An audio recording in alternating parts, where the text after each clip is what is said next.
পটুয়াখালীর কলাপাড়ায় আল আরাফা ইসলামী ব্যাংকের পাখিমারা আউটলেট শাখার ক্যাশিয়ার রিয়াদুল ইসলাম ইউসুফের বিরুদ্ধে অর্ধশতাধিক গ্রাহকের কোটি টাকা আত্মসাতের অভিযোগ উঠেছে।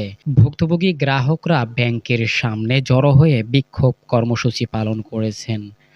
ভুক্তভোগী গ্রাহকদের অভিযোগ, ডিপিএস করার কথা বলে তারা ক্যাশিয়ার রিয়াদুল ইসলামের কাছে লাখ লাখ টাকা জমা দিয়েছেন, কিন্তু ক্যাশিয়ার রিয়াদুল ইসলাম টাকা না জমা দিয়ে নিজ অ্যাকাউন্টে টাকা সরিয়ে ফেলেছেন। গ্রাহকদের মোবাইল ফোনে কোনো নিশ্চিতকরণ মেসেজ না পৌঁছালে সার্ভারে যান্ত্রিক ত্রুটির অজুহাত দেখান রিয়াজুল ইসলাম। আমি টাকা দিচ্ছি রাহাত আর রিয়াজের কাছে। ওরা দুজন আমার ফর্ম পূরণ করে আমার টাকাটা নিছে 5 লাখ টাকা 5 বছরের জন্য। আমি আমার বাবারে পাঠাইছি এটা ডকুমেন্টস নেওয়ার জন্য। ওরা লাল একটা কাগজ দিয়ে দিছে, এই জায়গায় আর কোনো ডকুমেন্টস দেয় নাই। না দিয়ে ওরা টাকাটা আমার অ্যাকাউন্টে না ঢুকে এখন আইসে দেখে আমার অ্যাকাউন্টে টাকা নাই 5 লাখ। ওরা 5 বছরের ফিক্সড করে নাই। এখন আমার অ্যাকাউন্ট একদম খালি। আমার হাজবেন্ড বাড়ি থেকে টাকা দিয়েছে 28,000 টাকা আর 1,10,000 আমি জমা দিছি। সব টাকারই ডকুমেন্টস আমার কাছে আছে, সব 60,000 টাকার ডকুমেন্টস আমি দিতে পারিনি। আর বাকি ডকুমেন্টস আমি ওখানে দিয়ে আসছি। আইয়ুব আলী শরীফ এই মামার ছেলে বললো যে সাকিব বলছে যে এই সাংবাদিক এই চক্রান্ত যারা করছে তাদের টাকা যেন তারা উঠাইয়ে নেয়, তাদের সাথে আমাদের বুঝপড়া আছে, আমরা তাদের টাকা দিতে পারবো না। গ্রাহকের তথ্য মতে আমি এখন পর্যন্ত 15 জন পাইছি।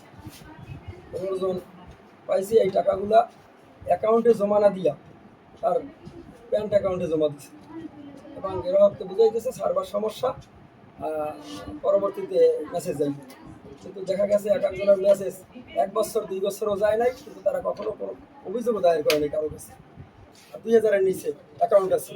তো এ যাবৎ আমি অ্যাকাউন্ট চেক দেওয়াইতেছি, ব্রাঞ্চ ম্যানেজার আসে, ব্রাঞ্চের কর্তৃপক্ষ আসে, এই আলাদাভার কর্তৃপক্ষ আসে, তাদের দ্বারা আমি চেক দেওয়াইতেছি যে আসলে আরও কোনো লোক আছে কিনা। কিন্তু ব্যাংকে যে টাকা হয়েছে, ওই ডিপোজিট হয়েছে, অ্যাকাউন্টে যে টাকা ঢুকছে সে টাকার কোনো সমস্যা হয় নাই। সমস্যা হয়েছে আমার মাদার অ্যাকাউন্টের টাকাটা খালি করে নিয়ে গেছে। তো মাদার অ্যাকাউন্টে 1 টাকাও নাই, মানে টোটালটা জিরো বানাই গেছে। এখন যে লোকের মানে আমি তথ্যগত গ্রহণ করছি তাতে 15 জনার প্রত্যেকে বলে কেউ 5 লাখ, কেউ 7 লাখ, কেউ 3 লাখ, তারা বলে 3 লাখ, 4 লাখ, 5 লাখ। ডকুমেন্টস তাদের কাছে ওই যে রিসিভ আছে, আমি রিসিভগুলো সংগ্রহ করছি। করার পরে আমি ক্যাশিয়ারের নামে আমি তাৎক্ষণিকভাবে হেড অফিস জানাইছি, সব জায়গায় জানাইছি, প্রশাসনও জানাইছি, ওসি মহোদয়কে জানাইছি। ওসি মহোদয়কে জানানোর পরে সে বলছে এটা জিডি করার জন্য। আমি তার নামে জিডি করিয়ে রাখছি।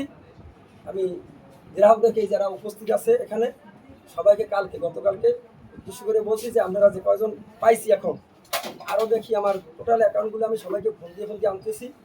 আনার পরে যদি আরও 2-4 জন এভাবে পাওয়া যায় তাহলে আপনাদের সবাইকে নিয়ে তার গার্ডিয়ান আছে আমার পাশেই বসা রিয়াদের আব্বাই, সাবেক বিলবারের মেম্বার, যেহেতু সামাজিক লোক, তাকে বলছি যে ভাই ইজ্জতের ব্যাপার আপনার, যেহেতু আপনি ওই খোলার দায়ভার নিয়ে ব্যাংকে দিয়েছেন এবং ব্যাংকে আপনাদের দেওয়া আছে, আন্ডারটেকিং দেওয়া আছে, ওরা দুর্নীতি করলে দায়ভার আপনাদের। এবং তার ওয়াইফ একজন স্কুলের শিক্ষিকা, সে একজন সরকারি চাকরিজীবী।